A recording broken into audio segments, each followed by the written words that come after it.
I wasn't some rich kid with a trust fund. I was a broke theater student living at my parents' house trying to save every dollar I could. Finally, with $14,000 saved after 4 years, I bought my first property in 2008. In the following video recorded back in 2022, my friend interviews me on how I went from one house to looking after several $1,000,000 worth of real estate.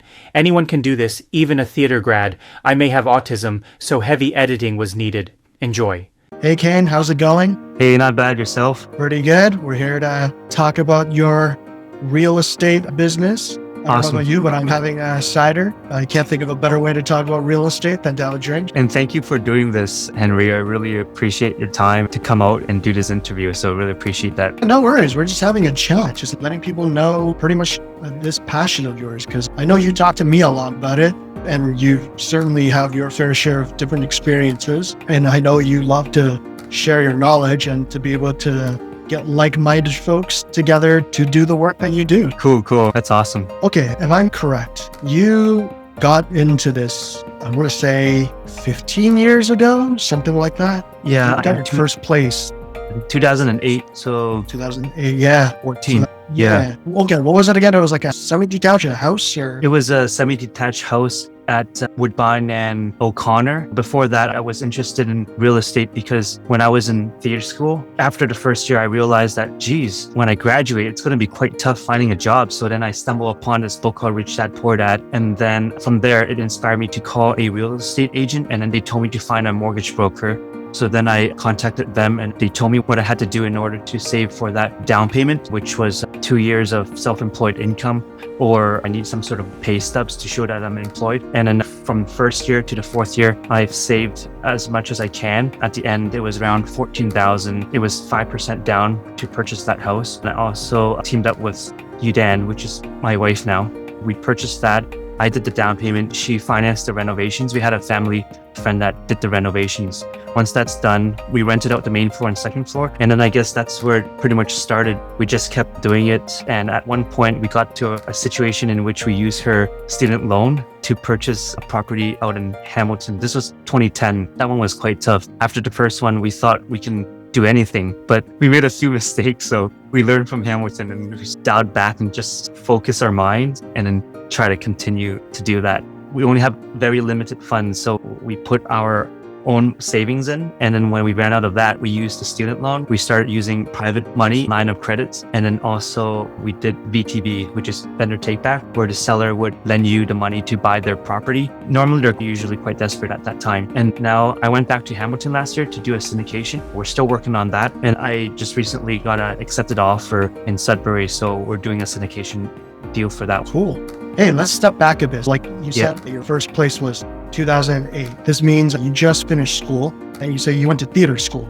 So pretty much all the elements to disappoint our Asian parents, am I right? But no, just kidding. Basically, okay, I wanted to let people know in terms of what kind of person you are, like, because when people think of like real estate investors, they might be thinking of these super rich guys flying on private jets. This wasn't the case for you. You were fresh out of theater school. During that time, I went to Ryerson, so it was in Toronto, and that's where I lived as well. At that moment in time, I lived at my parents' house, so I didn't have to rent another space. That was coincident. I didn't really plan for that. I was thinking if I needed to go out of the city, I could have gone. And same thing with my girlfriend. She was able to live home as well. There's not too much expenses because during university, we had the 4 years. We didn't spend too much. We worked most of the time. I ended up starting a business to help people transfer videos because when I talked to the broker, she said that I need 2 years of employment. The company has to be incorporated for 2 years. So I started that business and try to grow it during the university years. And everything that I took from it, I've saved it. And then at the end, I was able to save. That went toward the 5% down payment on the property. I know this was 10 years ago, so property prices were like, I got that one for $278,000. That's crazy. This was 2007, so more than 10 years ago. If you hold on to that specific space at Woodbine O'Connor, how much do you think it'll be worth today? That one might be around $1 million. If not $1 million, it'll be like $950 or something. I have a place out on Victoria Park in Danforth and also at Donlands in Danforth. So that's a comparative, if you will. Yeah. They were appraised for maybe, Eldon was appraised for 950 2 years ago, or was it last year? So now with 12 months, that was 12 months ago. So now it must be over $1 million, if not $1 million. We knew prices are going to rise no matter what, but in terms of the increment they were rising, you're telling me like you noticed the gap was getting bigger as the years go on. So maybe from 2008 to 2010, it only jumped up a certain amount, but certainly between 2020 to 2022, the gap was way wider. Yeah, I've noticed that. So at the beginning, the appreciation value, they seem to be a bit smaller than now. I think when I checked last night in Toronto, it went up like 30% or something like that compared to last year. So it was quite a significant change. But also the property value, the higher the property value is, the higher it would increase. If you had a $1 million house and it went up 30%, from be 1.3 versus if it's like $300,000 and it went up 30%, it's not as much as the $1 million figure. So when the prices are higher, the value of the property goes up that much higher. So 14 years from your first property, you've clearly since accrued a number of assets in real estate, but at the same time, you also have a family, you have kids now, so you have extra bills to pay for. In terms of your own personal situation, it's very much similar to what it was in 2008. Of course, you're still an entrepreneur. Tell us about the challenges in terms of jumping into the market. You mentioned the exponential increase in value. That means making that down payment must be a lot harder nowadays, right? It is, yeah, because in the city, it's probably quite tough to find $1 million now, and 20% of that is 200,000. But if you can get it for 5% down, it's 50,000. So that's still quite a bit to save if you're starting from nowhere. I recommend trying to partner up with someone. That way, maybe do 50-50 each, so 25,000 each. It's going to be tough. I would try to cut the expenses down. If you're renting like a house, for example, you might want to try to find roommates if possible. If parents are able to help, that's obviously a bonus. My parents didn't like what I do. It's interesting you said this. Like right now, I guess your main strategy is you've been acquiring a network of business partners to go along with you to invest rather than, I guess, doing it all yourself. Yeah. And I guess the reward is that with multiple parties involved, you can pool together your assets to meet those major marks. So yeah, talk about some commercial properties. And I'm sure with the way things are, like with the major market increases, and then as well as the physical amount of the down payment being a smaller percentage. Now, like I know you bring in people, you have alternative lending ways to tap into financings. We bought a property. This was in 2019. I used a mixture of private money and line of credits. I asked the seller to take back a mortgage as well. I saw it on the MLS. I went there to take a look at it, and I noticed that the sellers, they're not young anymore, so they want to get out of the property because they had some issues with their health. They didn't have a mortgage on it. I asked them that. And so I asked them if they were interested in any sort of creative financing. So they were. The sellers will be the bank, and I would give them a down payment, and I would borrow from the sellers.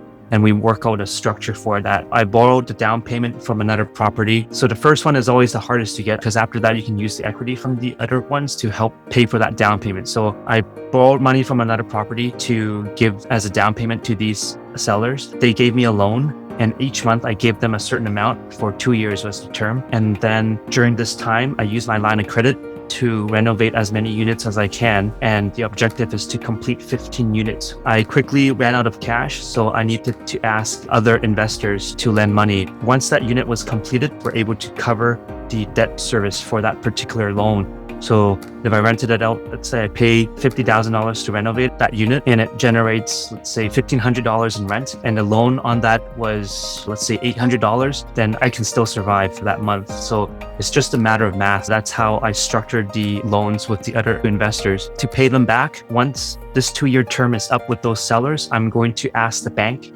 to borrow a traditional mortgage. At this time, the bank would consider lending because now the property is all rented out. There's leases in place. The unit looks really nice. The repairs are all completed. On bank's perspective, this isn't as risky as before. So they'll lend us the funds. I'm going to borrow enough so that I can pay back all of the people that was involved in lending the money. And then I'll pay the bank the monthly debt service, and then I'll still collect the income from that property. I'm sure the interest rates from private lending compared to traditional lenders like a bank would differ wildly. Are you able to give a guesstimate in terms of what a traditional mortgage rate might look like versus a private lender rate? Right now, the interest rates are going up slowly. For commercial, they're going from, this is what my mortgage broker says, but you might want to check your broker. So it's 5% to 6% for traditional institutional commercial loan. And then for private loans, they normally start at 8 to 10% for first position. For second loans, they're normally 10 to 12%, and they're more risky. Lenders will not lend for more than what the property value is worth. The maximum I've seen is 85% is the top. The banks would normally lend 75% to 80% loan to value. So like with that in mind, like huge discrepancy. So you're looking at almost double the interest rate between a traditional versus private lender. Yet from what I understand, your network of partners that contribute investments into this project, they're all getting a return on a regular basis. You're able to basically give them, it sounds like it's a monthly dividend. So each one would be different. The Kirkland Lake one, I only had lenders. So they have a payment that I have to fulfill every month. That's like a loan structure deal that I have with them. But for Sudbury, it would be an equity position that the partners would take on. For the Sudbury one, we're still drafting up the details. A very typical structure would be the GPs would get 30% of the profits, and the LPs, the limited partners, would get 70% of the profits upon sale. And after the rents come in, minus all the expenses and debt service, whatever's left behind, they can also have a split there. So it could be 30% for the GPs and then 70% for the LPs. If that property nets $10,000 at the end of the month, $3,000 would go toward the GPs and then they can split accordingly. And then the LPs would get their share and it's split in proportion to their investment. But it sounds like regardless of their loan structure or a personal investment structure, there's some kind of regular payment going on up until the sale itself. And then once the sale hits, kaboom, they get a nice pot out of the total. So if you think about it, I think one of the hesitancies I would imagine from people, like if, let's say they're looking to invest with you into any of your upcoming projects, they know you have certain things tied up with the traditional lending system. So therefore you're maxed out there. You have to go the private, which is double the interest rate, yet you're still able to offer that return to them in some way. So it sounds like it's a pretty sound investment on your part. So with the loans, it's not all the time that we need to use private loans. With 5 units and up, normally lenders will start to look at the income that's generated from the property first before they look at your income level. Let's say someone bought a 30-unit apartment building. The lenders will look at the income that's generated from that building first. And then if it has problems, that's when they start to maybe look at your income. It's easier to qualify just because they look at the building's income first. They still look at yours, but it's not as important in this scenario. Private loans are not always used. But for the Sudbury one, the reason I'm using it is because the institutional would not finance it. The vacancy is too large and it's too risky for the institution. Then after year 1, when we have it all finished and rented out, that's when we'll go to the bank to get a traditional mortgage and then pay out the private loan. We would hold it for 5 years and then sell. So do you feel like your average Joe, basically middle class income person with a young family and most of their income tied into their living expenses, do you feel like there's an opportunity for them to be able to join you in any ventures then? Maybe describe the type of partners you see. I'm sure it probably ranges from like those with some disposable income versus those who are looking to get into the game, but maybe don't know how to get their foot in the door. When I look for partners, I like to be transparent and explain to them the risks involved, because investing in these things, you can lose it all, right? So make sure that the money you're putting in, you won't get mad if there's any loss on it. Otherwise, I don't want the money. I rather have people feel comfortable. And if that 100,000 is your bread and butter, then I recommend just doing what you're comfortable with. But if it's something that's just excess and you believe in the person that's operating this whole deal is a fit for you and you like the partners and you like the vibe and relationship, then you can consider investing. I just like to do things where everyone understands, is transparent and feel comfortable in doing it. I know you've been doing this for 14 years. You come from humble means. How can someone like an average person jump into what you do? Someone maybe like with a young family who is using their income to pay for expenses to raise that family. That includes things like rent, food, childcare, and so forth. How can they jump into this? I think I would start from education. So I would read as much as you can about this business, real estate, or whatever investing vehicle you're interested in. I would watch and listen to videos, read books about this topic. And the second thing I'd probably do once you have an understanding of how to get into the industry is to start networking. So find a partner that is interested in doing something similar and you're on the same level in which you can help each other out. Perhaps they have a little bit of savings and you have a little bit of savings. You guys team up together to purchase maybe something in a secondary market. I think it's the easiest way to start. Hopefully you guys can qualify for 5% down. And then at the same time, you're doing all of this in the background, you're also trying to cut your expenses. It's probably going to be difficult if you have a family, but you try to cut Netflix, try to drop the cell phone bill, try to not buy too much coffee. It's like living at a temporary level in which it's a bit uncomfortable, but once you get the foot in the door, I think that's when things would start to become a lot easier, because then you can use the leverage from that property to buy the next one and then the next one, and then start to network with people more, and people would show more interest in what you're doing, and then you can start to pool funds together, purchase larger projects. But I think education is the part in which one should start. Obviously, living frugally and trying to cut back on expenses is great, especially with the rate the market has been increasing exponentially. At what point do you just say, screw that, man, and just take whatever you can and jump in? Because I'm sure if someone just goes on the rice and beans diet, they could probably save whatever, but after a year, what if the prices jump even further than what they're able to accumulate? How do you respond to those who feel oh man, I don't think I could ever catch up? It's possible to do it. It's going to rise, but there are also going to be opportunity at the same time. The books and the education that you'd be indulging yourself in, they'll show you how to look for that opportunity. So a couple examples is the Sudbury one. I was the only offer in this hot market because I looked at the days on market for that property. It's over 150 days. And I asked the agent and it was actually foreclosed. The lenders took it back. So I knew that was something that I want to get into. And we didn't have any competition. We negotiated for 2 days to get that VTB, the vendor take back. So from education, that's how you can start to look for these opportunities. So they're out there. It's just very rare. I'll just focus on yourself and don't worry too much about what the market is doing. You want to make sure that you know what it's doing, but don't get too focused on, this is just going to keep going up, because it will come down as well. And then maybe for some people, that is when the time that they'll feel comfortable in purchasing. I think it's more it's time in the market versus trying to time the market is what I believe. Right on. It's always good chatting with you, Kane, about all of this stuff. I certainly learn a lot every time we talk.